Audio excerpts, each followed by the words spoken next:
इस देश में पढ़ाई लिखाई करने वालों को मिलता क्या है? सारी जिंदगी माँ बाप की दौलत और मेहनत को बर्बाद करके लड़के डिग्री हासिल करते हैं। उसके बाद नौकरी के लिए ठोकरें खाते फिरते हैं। आधी जिंदगी पढ़ाई में गुजर जाती है, आधी जिंदगी ठोकरें खाने में गुजर जाती है। तो क्या फायदा ऐसा पढ़ाई हासिल करके? उल्टा पढ़ाई लिखाई हासिल करने के बाद मेहनत मजदूरी करते हुए शर्म आती है, क्योंकि दिमाग की दीवार पर डिग्री की छाप लग जाती है। आज मुझे पता चला कि तेरे इस मासूम और भोले चेहरे के पीछे एक शैतान, एक भेड़िया रहता है। मास्टर, चिल्ला मत। तू मोहब्बत में मिटा जरूर है, मगर मोहब्बत के फलसफे को नहीं समझा। तू बहुत ऊंचा फलसफा है। हिंदी फिल्म इंडस्ट्री के एक ऐसे शख्स जिन्होंने मुफलिसी और जलालत की जिंदगी से उठकर सिनेमा की दुनिया में इतना नाम कमाया कि सबके लिए एक मिसाल बन गए। लानत है, न पेट में दाना है, न लोटे में पानी है, न बंडल में बीड़ी है, न माचिस में तीली है। अरे ये कौन घुसे मार मार के दरवाजा तोड़ रहा भाई है? अरे वो दरवाजा मजबूत नहीं है, शमशान की जली हुई लकड़ी का है। एक आइकॉनिक डायलॉग राइटर, एक शानदार अभिनेता और एक बेमिसाल थिएटर आर्टिस्ट। आधी से ज्यादा दुनिया गरीबी और भूख के लपेटे में लिपटी हुई है। कोई रो के उसे बता देता है और कोई हंस के छुपा देता है, मगर फिर भी खुदकुशी उसका हल नहीं है मेरे दोस्त। जिन्होंने रुपहले पर्दे पर सुनहरे अक्षरों से अपनी कामयाबी की इबारत लिखी। पैसे के लालच ने तेरे दिमाग के टायर को पंक्चर कर दिया है और अंदर से अकल की हवा निकाल दी है। अरे मूर्ख, क्या करेगा पैसा कमा के? पैसा किसके काम आया है जो तेरे काम आएगा? अरे अकबर बादशाह खाली हाथ आया था, खाली हाथ गया। एक Afghan born Indian Canadian film actor जिन्होंने फिल्मों में कभी शातिर विलेन का किरदार निभाकर सबको डराया तो कभी लोटपोट कर देने वाली कॉमेडी से दर्शकों को खूब गुदगुदाया।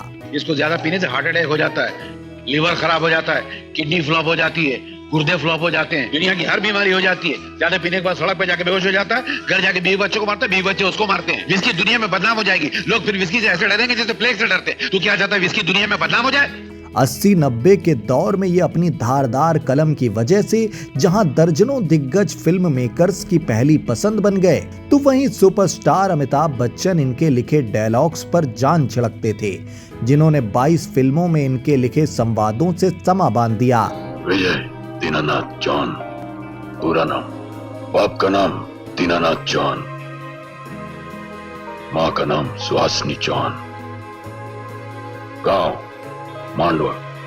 लेकिन क्या आप जानते हैं कि 250 से ज्यादा फिल्मों में शानदार डायलॉग लिखने वाले इस फनकार पर कुछ फिल्मों में द्विअर्थी डायलॉग लिखने और अश्लीलता फैलाने के भी आरोप लगे। तमीज से और नरमी से बात करो कचालू। कचालू, मेरे अखबार के दफ्तर में ये खबर पहुंच चुकी है कि तूने अपनी नौकरानी का पकड़ लिया था। क्या क्या क्या क्या? चलो हाथ कह देता हूँ।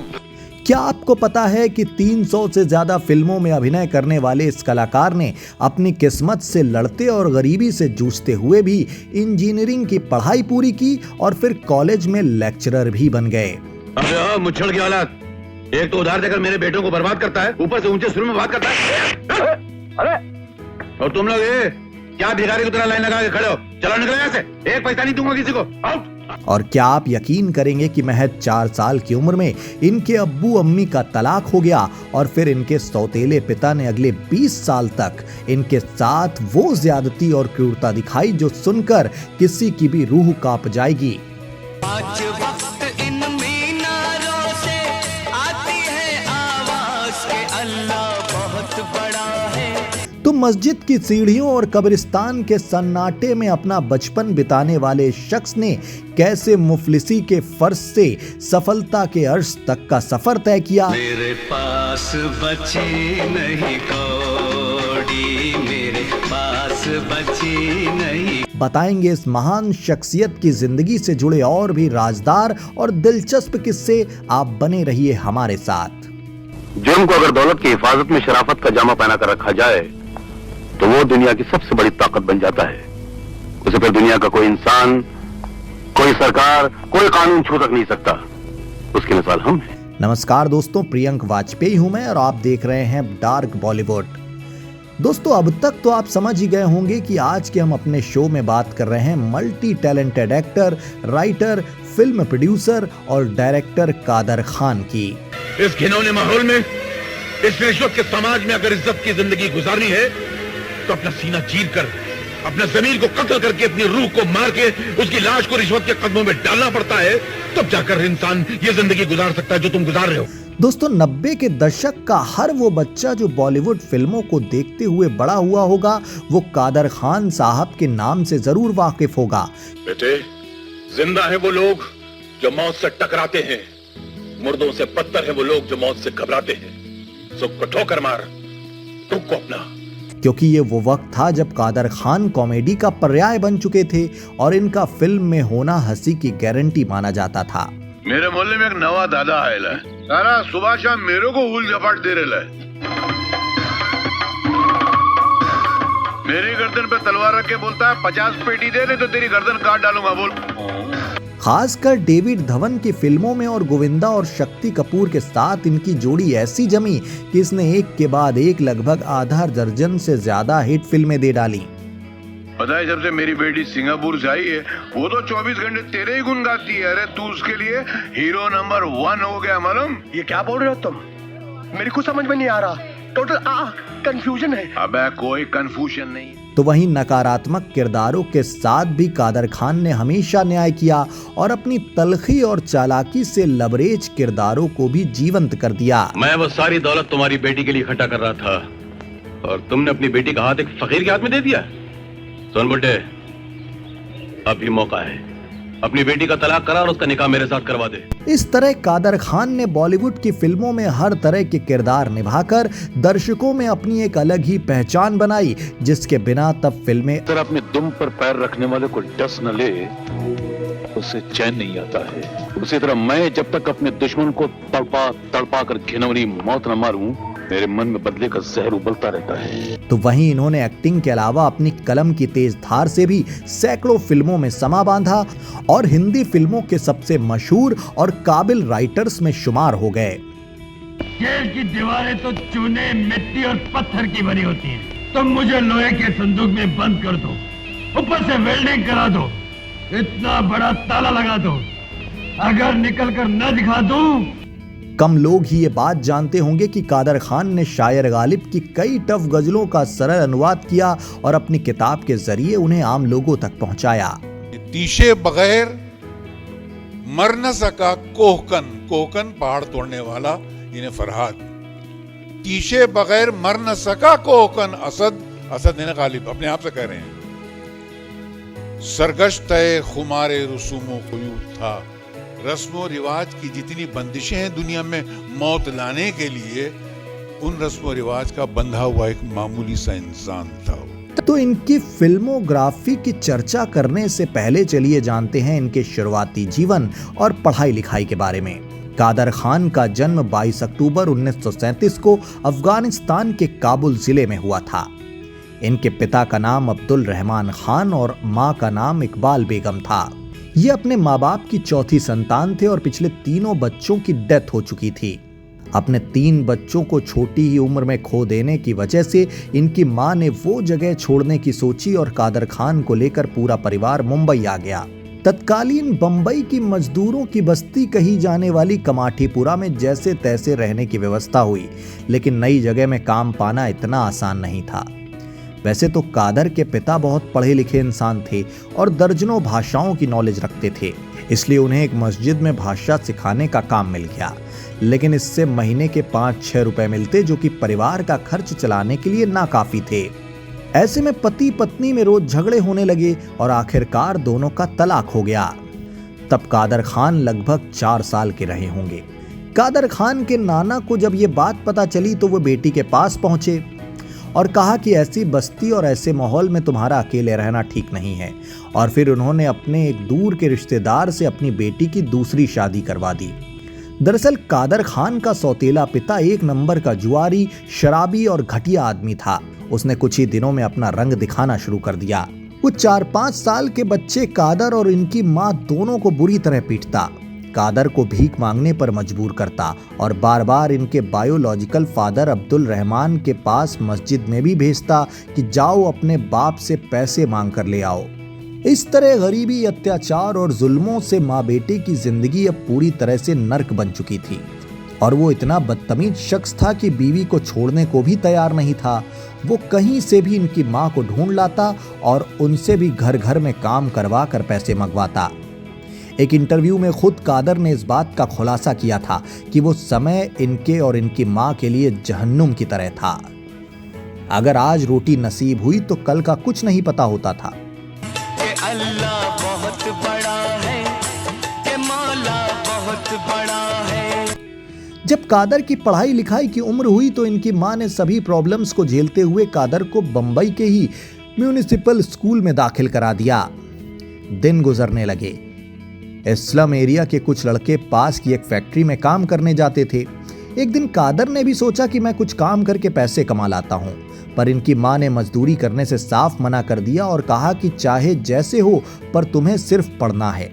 जब कादर की उम्र होगी महज 8-9 साल तो मां ने इन्हें सजदे के लिए रोजाना मस्जिद भेजना शुरू किया।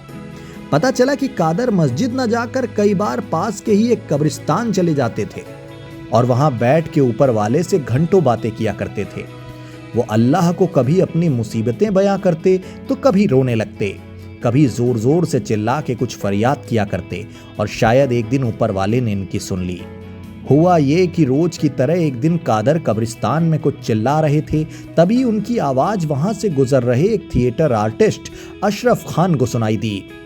वो इतने छोटे बच्चे की इतनी दमदार और बेबाक बातें सुनकर भौचक्के रह गए। वो कादर के पास गए, इनके बारे में पूरी जानकारी ली और कहा कि अपनी मां से मिलवाओ। मां को समझाकर इन्हें एक प्ले में काम करने के लिए राजी कर लिया। कादर को 1 महीने की ट्रेनिंग दी गई और एक नाटक में इन्हें राजकुमार के तौर पर पेश किया गया।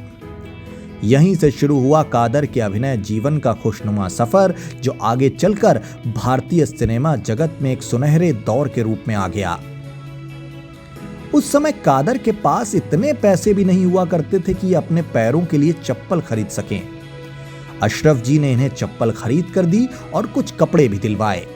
इस तरह अब अपनी पढ़ाई के साथ कादर नाटकों में छोटे बड़े किरदार भी निभाते रहे और कुछ पैसे भी उन्हें मिलते रहे। ये जब थोड़े बड़े हुए तो खुद भी नाटक की स्क्रिप्ट लिखने लगे। अब तक ये जाने माने थिएटर आर्टिस्ट प्रमोद जोशी के साथ भी कई ड्रामा लिख चुके थे और कर भी चुके थे। कादर खान कॉलेज पहुंचे। थोड़े बहुत पैसे जुटाकर इन्होंने मुंबई के इस्माइल यूसुफ कॉलेज में एडमिशन ले लिया, ग्रेजुएशन पूरी की। इसके बाद सिविल इंजीनियरिंग में पोस्ट ग्रेजुएशन की और कॉलेज में प्रोफेसर हो गए। सैलरी थी 300 रुपए महीना। कादर खान ने 1970 से लेकर 1975 तक मुंबई यूनिवर्सिटी में पढ़ाया। इनका एक फेमस ड्रामा था लोकल ट्रेन, जो ऑल इंडिया ड्रामा कंपटीशन में शामिल हुआ और उससे कादर को बेस्ट डायरेक्टर, बेस्ट एक्टर और बेस्ट राइटर का अवार्ड मिला। साथ ही 1500 रुपए भी मिल गए, जो कि इनके लिए एक बड़ी रकम थी। कादर खान ने बताया था कि इसी प्ले को देखने के लिए बॉलीवुड के कई दिग्गज पहुंचे थे और यहीं से इन्हें फिल्म जवानी दीवानी में भी काम मिल गया था। इस प्ले के जज फिल्मी हस्ती नरेंद्र बेदी ने इन्हें फिल्मों में स्क्रिप्ट लिखने का ये ऑफर दे दिया था। साल से मैं इस प्रोफेशन में हूँ, मगर तुम जैसा स्टूडेंट मेरी नजरों से नहीं गुजरा। अरे तुम इंसान हो, जानवर हो, किस मिट्टी से बने हो? एक बार क्लास में कुत्ते का बच्चा लाकर छोड़ दिया और दूसरी बार दिवाली मनाने के लिए क्लास में पटाखे छोड़ दिए। इस फिल्म के डायलॉग लिखने के लिए भी इन्हें 1500 रुपए मिले, जिसके बाद कादर फूले नहीं समा रहे थे और इन्हें कलम की ताकत का अंदाजा हो चुका था। ये फिल्म न केवल सफल रही बल्कि इसने कादर के लेखन में आगे के रास्ते भी खोल दिए। तुम ठीक कहते हो सनी, मेरी भी यही राय है कि फिलहाल रवि को कुछ न बताया जाए। लेकिन अंकल ठाकुर साहब मेरे बाप को आज रात को मिलना चाहते हैं। ओहो, तुम्हारा बाप बनके मैं चलता हूँ ठाकुर साहब के पास। लेकिन अंकल जब everything is fair in love and war. अब तक इनको गरीबी से थोड़ी निजात तो मिल गई थी, लेकिन सौतेले पिता के जुल्मों से नहीं। जब ये 24 साल के थे तो एक दिन इनके सौतेले पिता ने इन्हें इस कदर पीटा और गालियां दी कि अत्याचार की सारी सीमाएं तोड़ दी। आखिरकार कादर खान ने घर छोड़ दिया और एक हॉस्टल में जाकर रहने लगे। पर मां से ऐसा मोह था कि चोरी छिपे उनसे मिलने आया करते थे। एक बार ये नाटक कर रहे थे, जो कि पहले से ही थिएटर का इनका मशहूर हो चुका प्ले था। यहाँ पर दिलीप कुमार एक अतिथि के रूप में आमंत्रित थे। उन्होंने कहीं से कादर के थिएटर का नंबर लिया और फोन करवाया कि तुम्हारे प्ले के बारे में बहुत सुना है, आज देखने आऊंगा। तो बेबाक कादर खान ने भी बिना कुछ सोचे कह दिया कि ठीक है, प्ले शुरू होने से पहले आइएगा और खत्म होने के बाद ही जाइएगा। दिलीप कुमार जैसे स्टार मान गए और प्ले खत्म होने के बाद कादर के अभिनय से इतने प्रभावित हुए कि उन्होंने उन्हें अपनी आने वाली फिल्म बैराग और सगीना के लिए इन्हें साइन कर लिया। सगीना 2 रुपए रोज का मजदूर है, मगर वो करोड़ों की लागत से बनी हुई विदेशी कंपनी जिसमें वो काम करता है उसके नाम से डरती है। इसीलिए सगीना जैसे लोगों की हमारे संगठन में सख्त जरूरत है। अब धीरे धीरे इन्हें फिल्मों में राइटर के तौर पर भी काम मिलना शुरू हो गया था। इनके काम से प्रभावित होकर फिल्म मेकर रवि टंडन ने इन्हें अपनी फिल्म खेल खेल में दे दी, जिसके डायलॉग कादर ने लिखे और इसके लिए इन्हें फिल्म रिलीज से पहले ही 20,000 रुपए दे दिए गए। आपने इसका पेपर पढ़ा है? नहीं, क्यों? इसीलिए आप इतनी लापरवाही से बैठे हैं। जरा पढ़िए तो पता चलेगा। अबे सस्पेंस क्या मारता है, बोलना क्या बात है? आपको शायद इतना तो याद होगा कि हमारा लिखा हुआ खत पुलिस के हाथ लग चुका है। कादर खान के अब दिन बदल चुके थे।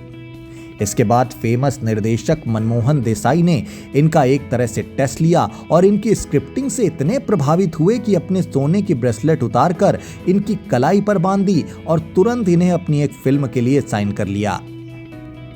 देसाई साहब ने इनसे पूछा कि एक फिल्म के लिए कितने पैसे लेते हो? कादर बोले पिछली फिल्म से 20,000 मिले थे, आप 25 दे दीजिए। मनमोहन देसाई ने कहा मेरा राइटर इतना सस्ता नहीं हो सकता और कादर खान को 1,25,000 रुपए का चेक दे दिया। कादर हैरान थे कि इनके साथ क्या हो रहा है। ये फिल्म थी रोटी। मैं नहीं जानता था कि तुम्हें कैसे माँ बाप का सहारा हो, बंदे हैं, लाचार हैं, जिनका दुनिया में तेरे सिवाय और कोई नहीं। उठा श्रावण, उठा ये बंदूक और दाग दे ये गोलियां मेरे सीने में ताकि मैं तेरे हाथों से मुक्ति पा सकूं। कादर खान ने इसके बाद कभी पीछे मुड़कर नहीं देखा और साल दर साल तरक्की की सीढ़ियां चढ़ते चले गए। उन्होंने उस दौर के लगभग सभी बड़े स्टार के लिए डायलॉग लिखे, जिनमें से ज्यादातर सुपर हिट साबित हुए। बचपन से सुनता आ रहा हूं कि भगवान है, खुदा है। कहां तुम्हारा भगवान, तुम्हारा खुदा? ये झूठ है। तुम्हारी किताबों में जो कुछ भी लिखा वो सब झूठ है। सच्चाई ये है तुम्हारे सामने। जो इनके काम को नहीं जानते उन्हें ये जानकर हैरानी होगी कि अमिताभ बच्चन की फिल्में शराबी, कुली, लावारिस, मुकद्दर का सिकंदर और अमर अकबर एंथोनी के सभी डायलॉग्स कादर खान ने ही लिखे थे। अरे क्या छानबीन करेंगे आप, जब आपके बोर्ड का मेंबर ही हम रेलवे वालों पर हाथ उठाता है। कभी वक्त निकालकर हम गरीबों की दुनिया में भी झांक के देखिए साहब। दर्द की जमीन पर तकलीफों के साए में पानी की जगह आंसू पीकर कैसे जीते हैं हम। तो वहीं फिल्म अग्निपथ और नसीब के स्क्रीन प्ले भी कादर खान ने ही लिखे थे। लेकिन तुम्हारा कान साला, ये साला कच्चा कांच की तरह है। बात समझता नहीं है तुम, याद नहीं रखता। पहली मुलाकात में मैं तुमको क्या बोला? मेरा नाम विजय दीनानाथ चौहान। और फिर ये तो बताने की जरूरत ही नहीं है कि ये वो फिल्में रहीं जिन्होंने अमिताभ बच्चन को इतनी शोहरत दिलाई कि उनके बोले गए डायलॉग बच्चे बच्चे की जुबान पर चढ़ गए। विजय दीनानाथ जॉन, पूरा नाम। बाप का नाम दीनानाथ जॉन, मां का नाम सुहासिनी जॉन, गांव मांडवा। इसके अलावा भी कादर खान ने उस दौर के सभी बड़े स्टार्स के लिए डायलॉग लिखे। फिरोज खान और गोविंदा जैसे बड़े नामों के लिए दर्जनों फिल्मों में डायलॉग लिखने के लिए भी कादर खान मशहूर रहे। जब भी गंगा के कान में किसी मजलूम की आवाज पहुंचती है तो गंगा की ट्रक की इंजन को दुनिया की कोई भी ताकत नहीं रोक सकती। वो तोड़ती फोड़ती सीधे मंजिल तक पहुंच जाती है, समझे? आगे चलकर अजय देवगन की फिल्म हिम्मत वाला, गोविंदा की फिल्म कुली नंबर 1, अक्षय कुमार और सैफ अली खान की फिल्म मैं खिलाड़ी तू अनाड़ी के सुपरहिट डायलॉग्स कादर खान ने ही लिखे। दुनिया मेरा घर है, बस स्टैंड मेरा अड्डा है, जब मन करे आ जाना, राजू मेरा नाम है और प्यार से लोग मुझे बुलाते हैं कुली नंबर 1। तो वहीं कानून अपना अपना, खून भरी मांग, कर्म, सल्तनत, आमिर खान की फिल्म सरफरोश, जस्टिस चौधरी और धर्मवीर जैसी सुपरहिट फिल्मों के डायलॉग्स भी कादर खान ने ही लिखे। हर मुजरिम को मैं कानून के सामने भिखारी की तरह खड़ा देखना चाहता हूं, और ये मैं आपसे इसलिए नहीं कह रहा हूं क्योंकि ये मेरे घर का मामला है, नहीं, ये मेरे मुल्क का मामला है। मेरे मुल्क का नहीं है? शायद नहीं है। इन फिल्मों से आप कादर खान की कलम की ताकत का अंदाजा लगा सकते हैं। चलिए अब बात करते हैं इनके एक्टिंग करियर की। तो कादर का फिल्मों में अभिनय का करियर 1973 में शुरू हुआ। दरअसल राजेश खन्ना ने इनके साथ कई ड्रामा में काम किया था, तो उनके ही कहने पर उनकी फिल्म दाग में कादर को एक एक्टर के तौर पर पहली बार काम करने का मौका मिला। 1981 में कादर खान ने नसीब फिल्म में काम किया जिसमें कई बड़े स्टार थे। 15 नहीं 20 लाख और मार्केट तक पहुंचते पहुंचते इसकी कीमत हो जाएगी 25 लाख। और एक बार दामू के फार्म पर चरस की फसल तैयार हो जाने दो, फिर लाखों नहीं करोड़ों कमाएंगे। क्यों दामू? फिर 1982 में कादर खान ने वापस अमिताभ के साथ ही एक और फिल्म सत्ते पे सत्ता भी की। इसके बाद अगले साल 1983 में कादर खान ने 4 फिल्मों में काम किया जिनके नाम मवाली, जस्टिस चौधरी, जानी दोस्त और हिम्मत वाला थी। देखो लॉरी ड्राइवर साहब, तुमने हमारी बेटी की जान बचाकर हम पर बहुत बड़ा एहसान किया है। अगर हम सारी दुनिया की दौलत इकट्ठा करके तुम्हारे कदमों पर रखें तो भी कम है, कोई फायदा नहीं। कोई फायदा नहीं इसका मतलब नहीं कि हम तुम्हें कुछ नहीं देंगे। ये 500 रुपए रखो, हम किसी का एहसान क्यों रखें? 1984 में बड़े पर्दे पर कादर खान अभिनीत फिल्मों की संख्या और बढ़ गई, जिनमें से मुख्य फिल्में रही नया कदम, कैदी, मकसद, तोहफा और इनकलाब। 1985 में कादर खान ने मास्टर जी, सरफरोश, बलिदान, मेरा जवाब और पत्थर दिल में काम किया। क्या खुशखबरी लाए हो, इसके बदले हम आधा लूटा हुआ माल और इस शहर की आधी लड़कियां तुम्हें इनाम में देते हैं। अब अपने कलेजे की आग को मैं उस इंस्पेक्टर के खून से बुझाऊंगा। 1986 में कादर खान की मुख्य फिल्में रहीं इंसाफ की आवाज, घर संसार, धर्म अधिकारी, आग और शोला। हेलो, बताता हूँ क्यों आया हूँ। कुरुक्षेत्र में तीर चलाना अर्जुन जानते थे, मगर रथ की फ्रंट सीट पे कृष्ण क्यों बैठे थे? क्यों? आइडिया देने के लिए। आज के कुरुक्षेत्र में तीर तुम चलाओगे, आइडिया मैं चलाऊंगा। साल 1987 में इनकी मुख्य फिल्में रहीं हिफाजत, वतन के रखवाले, सिंदूर, खुदगर्ज, औलाद, जवाब हम देंगे और अपने अपने। इसका 100 टुकड़ा करके गटर में 100 अलग अलग जगह में फेंक दो, ताकि इसकी माँ भी भूल जावे कि ये साला कभी पैदा हुआ था। फिर 1988 में इनकी खास फिल्में रहीं इंतकाम, बीवी हो तो ऐसी, वक्त की आवाज, घर घर की कहानी, कसम, मुलजिम, दरिया दिल, प्यार और सोने पे सुहागा। अरे तुम्हारा गला है किसी मिल का भूंगा है, कभी थकता ही नहीं चिल्लाने से। कितना चिल्ला रहे हो, सारी दीवारें हिलने लग गई हैं। क्यों चिल्ला रही हो? साल 1989 में इनकी प्रमुख फिल्में रहीं चालबाज, कानून अपना अपना, काला बाजार, जैसी करनी वैसी भरनी, गैर कानूनी और वर्दी। आप विश्वास करें कि नहीं करें, हम पिछले 1 हफ्ते से हर रात सपने में असेंबली देख रहा हूँ। बस एक बार अंदर जाने का चांस मिल जाए, सुबह मिले बनने के बाद शाम को कुर्सी छोड़ने को तैयार हूँ। वहीं साल 1990 में इन्होंने जिन खास फिल्मों में काम किया उनमें शामिल रहीं अपमान की आग, जवानी जिंदाबाद, घर हो तो ऐसा, किशन कन्हैया, बाप नंबरी बेटा 10 नंबरी। काश मैं अपनी बहन के इलाज के लिए अपने आप को बेच सकता, पर अफसोस मेरे को कोई खरीदेगा नहीं, इसीलिए बेच रहा हूँ। आप जो पैसा देंगे ना, उसकी मैं एक एक पाई जो है अपनी बहन के इलाज में लगा डालूंगा। साल 1991 में इनकी साजन, कर्ज चुकाना है, खून का कर्ज, प्यार का देवता आदि फिल्में खास रहीं। बातें बनाकर तुम अपनी माँ को बेवकूफ बना सकते हो, अपने बाप को नहीं। एक बात कहूं, इंसान के अगर दिल पर बोझ हो ना, तो उसको कह देना चाहिए। कह देने से वो शब्द बनकर, भाव बनकर जबान की सतह से उड़ जाते हैं। 1992 में इन्होंने अंगार, बोल राधा बोल, सूर्यवंशी, दौलत की जंग जैसी फिल्में की। शॉर्टकट में दोस्तों का दोस्त और लॉन्ग कट में दुश्मनों का दुश्मन, शरीफों के मोहल्ले में किशन और शैतानों की बस्ती में कंस। इसीलिए लोग मुझे केके कहते हैं, केके तोपची। वहीं 1993 में कादर खान की प्रमुख फिल्में रहीं शतरंज, धनवान, औलाद के दुश्मन, दिल तेरा आशिक, आशिक आवारा, आंखें और दिल ही तो है। वो क्या है कि अपनी वो विजू आई थी तो जरा उसको घुमाने फिराने में लगा हुआ था। विजू? कौन विजू? विजंती माला। विजंती माला। 1994 में कादर जिन फिल्मों में एक्टिंग करते नजर आए वो थीं घर की इज्जत, मैं खिलाड़ी तू अनाड़ी, आग, इना मीना डिका, आतिश, साजन का घर, अंदाज, खुद्दार, राजा बाबू। ये डाकिया मुझे देखकर भाग क्यों गया? अरे तुम्हें इस हालत में देख के यमराज भाग जाएगा, वो बेचारा तो फिर भी डाकिया था। क्या? अच्छा ये लेके कहाँ जा रही हो तुम? अजी उस दीवार पे दीमक लगी है ना, उसी को निकालने जा रही थी। अच्छा, वो गरीब को मालूम नहीं था। वैसे आपके बेटे साहब उठ गए या अब तक? 1995 में कादर साहब ने हलचल, कुली नंबर 1, तकदीर वाला, मैदान जंग और ये है इंडिया नाम की फिल्मों में काम किया। सब लोग सुनो रे, आज से मेरा होने वाला जमाई राजा किसी का सामान नहीं उठाएगा। तो क्या खुद उड़ जाऊं क्या? ये कुली नहीं है, आज से टैक्सी चलाएगा, खुद की ये वाली। चाबी ले, ये देख, ये तेरे टैक्सी की चाबी। 1996 में कादर खान ने साजन चले ससुराल, छोटे सरकार, रंगबाज, सपूत ऐसी तमाम फिल्मों में लगातार काम किया। सारी जिंदगी बेईमानी और चोरियां करते करते तेरे दिमाग में बेईमानी की दीमक भर गई है। और तू बैठ उधर, बैठ और देख 2 घंटे के अंदर मेरा दामाद और मेरी बेटी कैसे पहुंचते हैं वहां पर। अपनी गलीज और डड्डू जैसी आंखों से तमाशा देख लेना। अब साल दर साल इनकी सभी फिल्मों का जिक्र इतना आसान नहीं है, क्योंकि इन्होंने 400 से भी ज्यादा फिल्मों में अभिनय किया। तो चलिए आगे के सालों की कुछ और बड़ी फिल्मों का जिक्र करते हैं। तो इनमें कादर खान की कुछ प्रमुख फिल्में रहीं।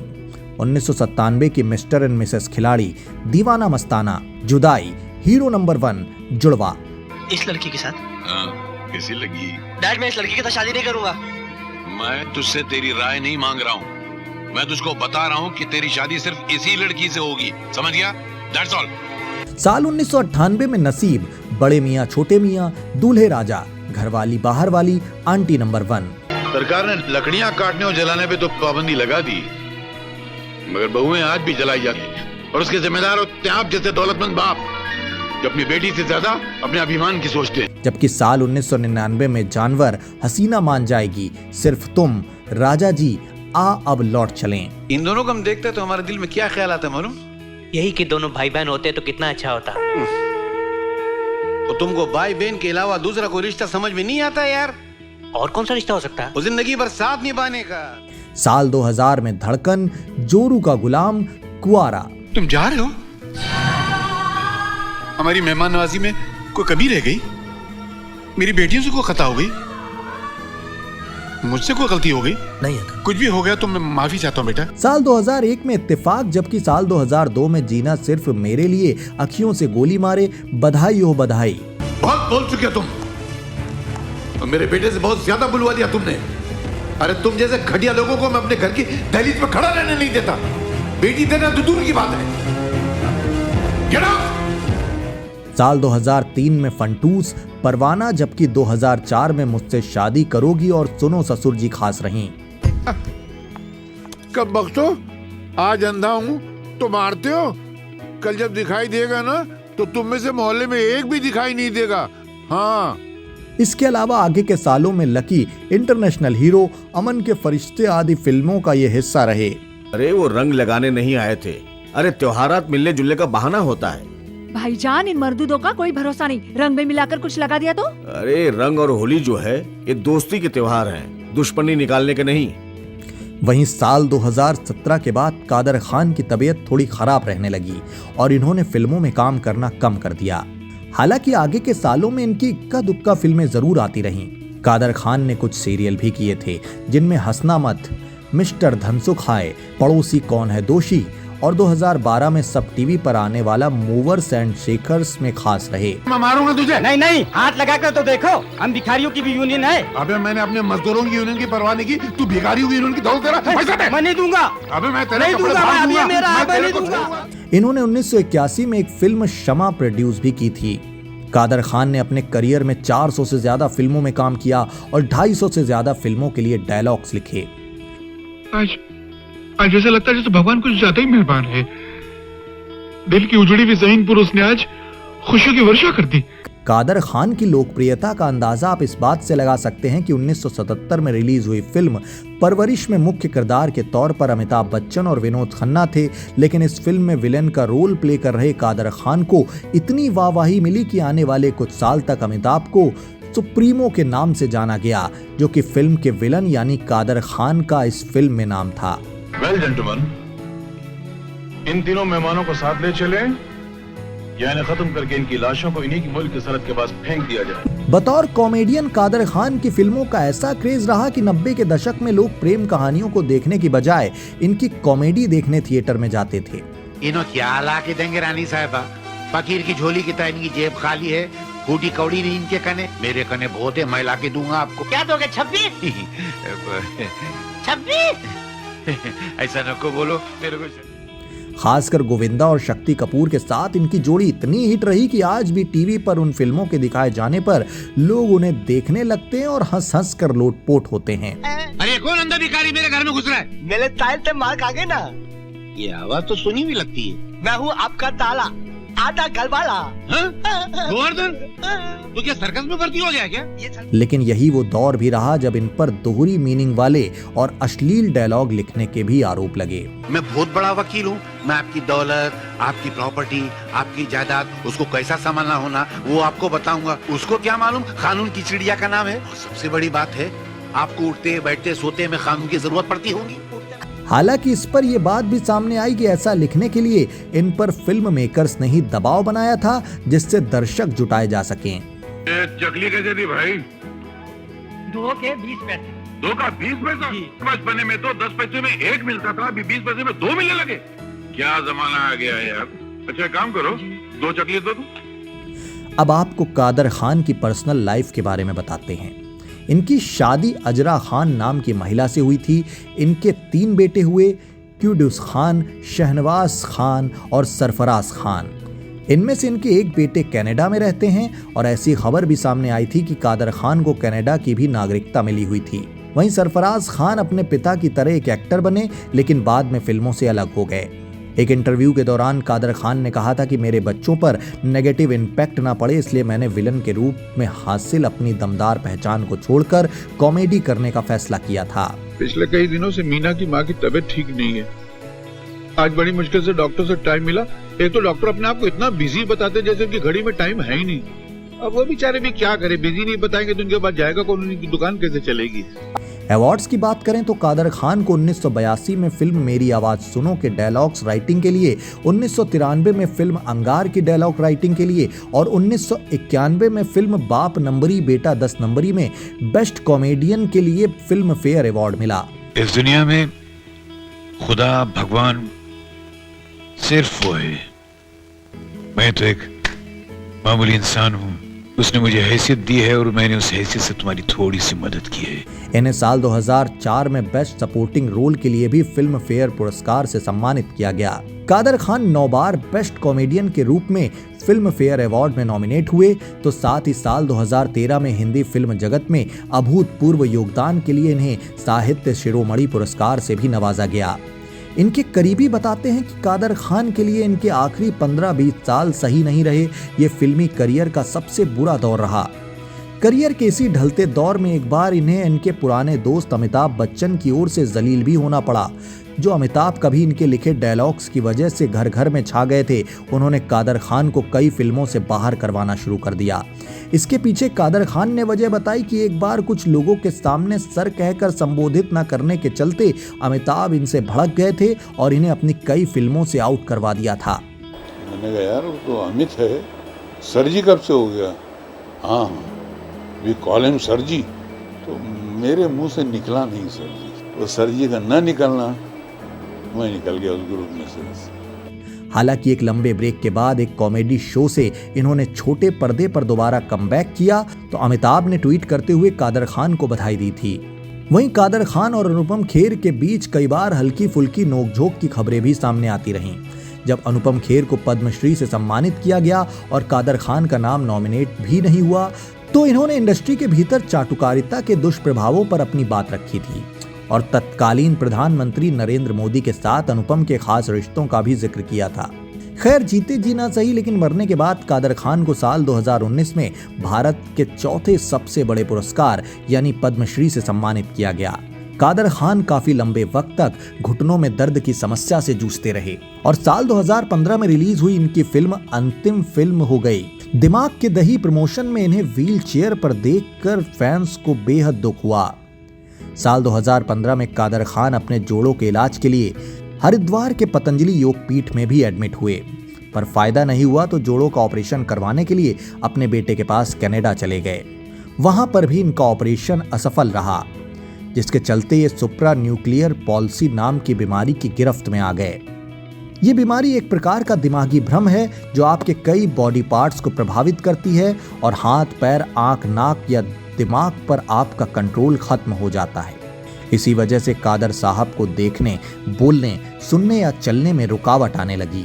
तमाम इलाज के बावजूद ये बीमारी नहीं ठीक हो सकी और 31 दिसंबर 2018 को कादर खान साहब का निधन हो गया।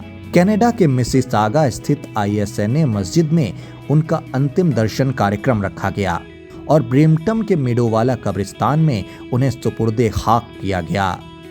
लेकिन जिस हिंदुस्तान से उन्हें बेहिसाब मोहब्बत थी, उसकी सरजमी पर उन्हें दफन होने का सुकून मयस्सर नहीं हो सका, जिसका मलाल उन्हें शायद रहा होगा और उनके चाहने वालों को भी। लक्ष्मी, आज मुझे पहली बार एहसास हुआ है कि अपने बेटे का खून मैंने किया है। मैं अपने बेटे का कातिल हूं। तो इस तरह रंगमंच और भारतीय सिनेमा के एक शानदार कलाकार का सफर थम गया, एक नायाब सितारा अस्त हो गया। मर्दों ने औरतों के लिए समाज जो है ना, बिल्कुल नर्क बना दिया है। अगर इस नर्क में एक औरत दूसरी औरत का साथ नहीं देगी, एक औरत अगर दूसरी औरत की इज्जत नहीं रखेगी, तो ये संसार नर्क बन जाएगा। लेकिन कादर खान साहब अपने पीछे छोड़ गए अपने इतने खूबसूरत और बेमिसाल काम, जो सिनेमा के इतिहास में हमेशा स्वर्ण अक्षरों में प्रदर्शित किए जाते रहेंगे। हिम्मत हटाई मेरे सामने से। ये जब सब मेरे पास है तो मैंने इनकी कोई कदर नहीं की। जब चले गए तो ऐसा लगा जैसे किसी ने मेरे सर से आकाश और मेरे पैरों तले की जमीन खींच ली। कादर खान की फिल्मों में लिखे उनके संवाद, उनकी कॉमेडी और उनके खास अंदाज को उनके चाहने वाले कभी नहीं भुला पाएंगे। इंसान की जिंदगी आईने की तरह होती है। फर्क इतना है कि आम आईने में हम जो हरकत करते हैं उसकी तस्वीर उसी वक्त नजर आ जाती है, मगर जिंदगी वो आईना है कि आज किए हुए हरकत की तस्वीर बरसों बाद नजर आती है और तब तक सुधारा करने के लिए बहुत देर हो चुकी होती है बेटा। इस महान कलाकार को डार्क बॉलीवुड दिल से नमन करता है। फिलहाल दोस्तों, कादर खान के अभिनय को लेकर आपकी व्यक्तिगत राय क्या है, कमेंट बॉक्स के जरिए हम तक जरूर पहुंचाएं। मैं प्रियंक वाजपेयी हूं आपके साथ। आप देखते रहें डार्क बॉलीवुड। शुक्रिया, नमस्कार।